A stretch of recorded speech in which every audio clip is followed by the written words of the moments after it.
Art gives inspiration and support through hard times. In the Pacific, cultural and artistic expression connects generations and forms the backbone of society. But it is particularly vulnerable to the turbulence of the modern world, like the economic shock caused by the pandemic.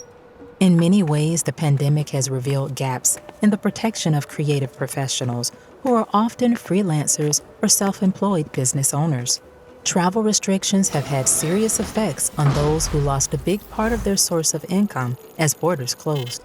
In fact, cultural and creative industries have been among the hardest hit sectors by the COVID-19 pandemic worldwide.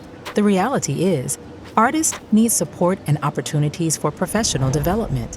To address these needs, a joint UN project was designed by ILO, UNESCO, UNDP, and IFAD, and funded by the UN Secretary General's Multi-Partner Trust Fund for COVID-19 Recovery.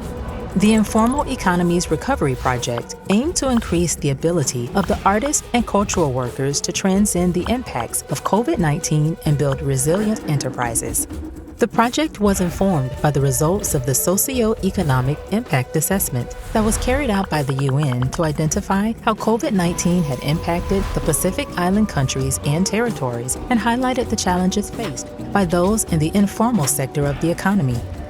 UNESCO's support to the cultural and creative industries through this project included the revival of the master-apprentice model of learning that will enable highly skilled masters to pass on knowledge to talented apprentices, entrepreneurial and business skills workshops for local creatives to develop their brand and learn how to effectively manage value chains, harnessing e-commerce platforms to enhance business development.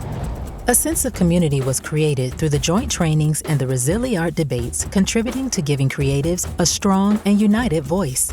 Using all these skills, creatives can strengthen community through their art, remaining viable and influential. Learn more about the project and the work of the UNESCO Office for the Pacific States on the website